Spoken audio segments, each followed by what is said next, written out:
Bienvenue sur votre chaîne préférée Akhbar al-Bled de Hassan Atlemsal.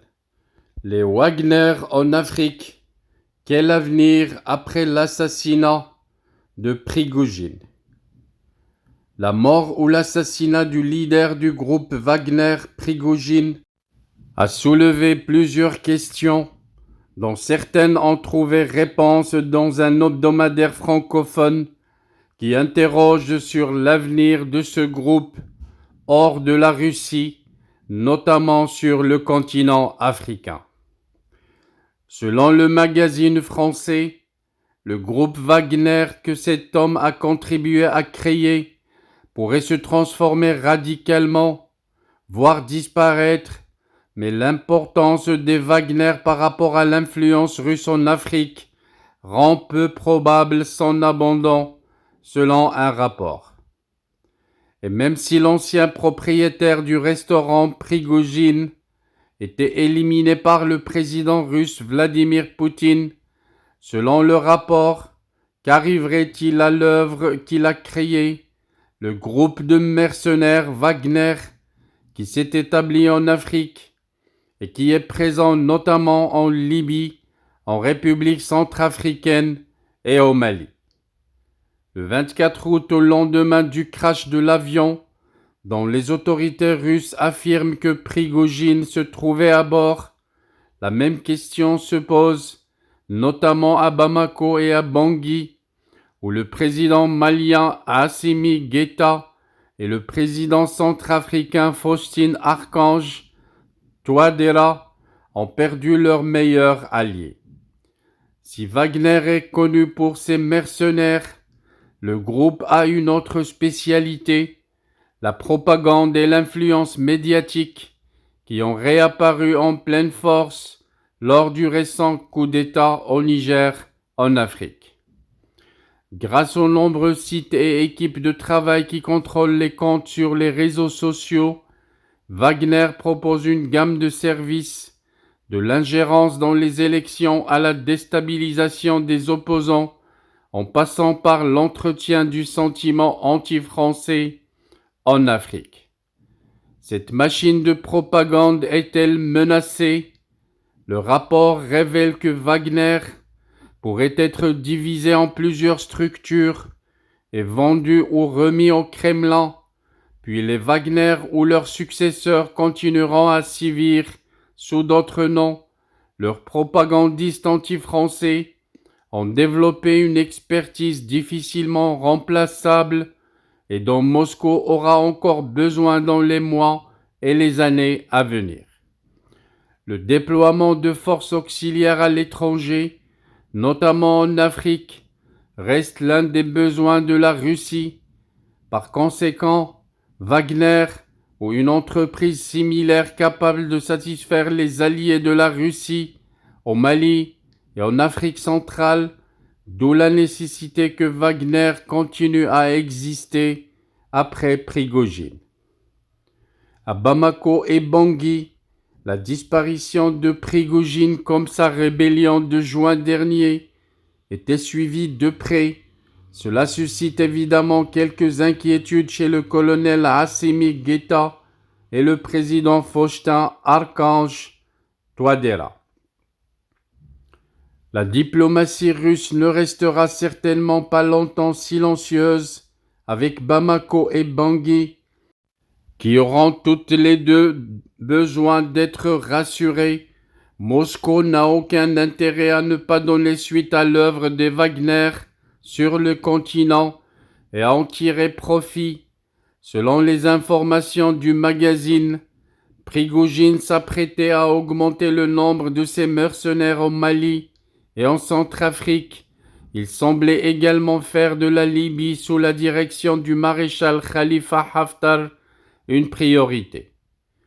Alors ces projets ont-ils disparu avec le départ de Prigojine?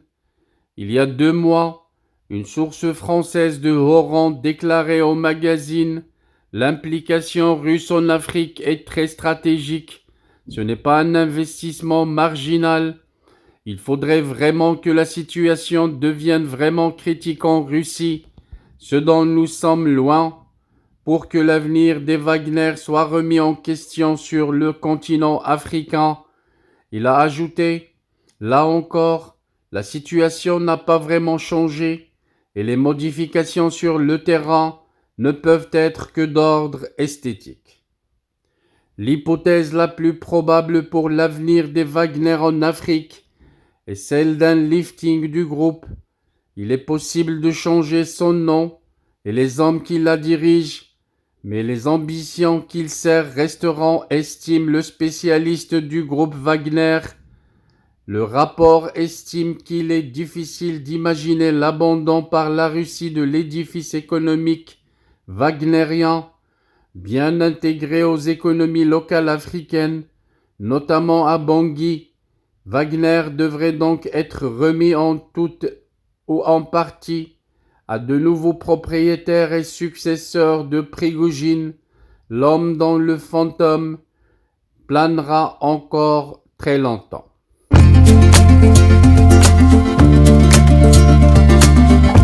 Bienvenue sur votre chaîne préférée Akhbar al-Bled de Hassan Atlemsen. Avant de commencer, je voudrais vous informer que nous venons de créer sur Akhbar al-Bled deux chaînes annexes. La première dite Al-Jazair bi'Oyoun Maghribiyah, l'Algérie aux yeux des voisins, qu'on a créée pour sensibiliser le public arabisant, un public très large sur Akhbar al-Bled à qui on voudrait faire plaisir en abordant des sujets d'actualité avec la langue qu'ils comprennent.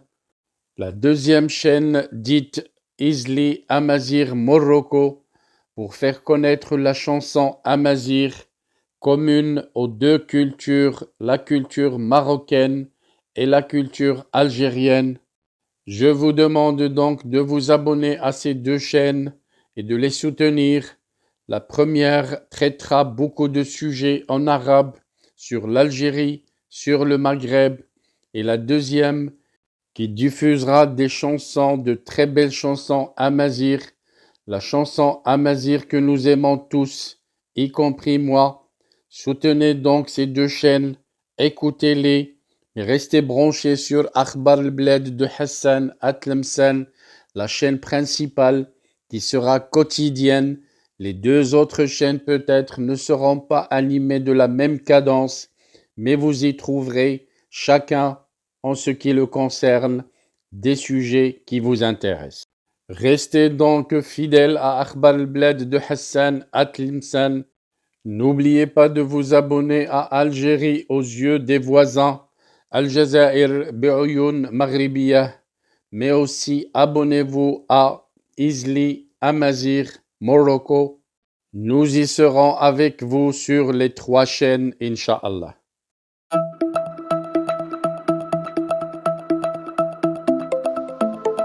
Bienvenue sur votre chaîne préférée Akhbar al-Bled de Hassan Atlemsen. Avant de commencer, je voudrais remercier l'abonné qui a choisi de devenir membre à part entière de la chaîne Akhbar al-Bled de Hassan Atlemsen. Merci également aux autres abonnés. Si vous ne désirez pas devenir membre à part entière et participer au développement et à l'amélioration de la chaîne, vous pouvez continuer comme simple abonné. C'est gratuit. Vous aussi, vous pouvez souscrire à la chaîne et devenir membre à part entière de la chaîne Akhbar al-Bled de Hassan Atlemsen.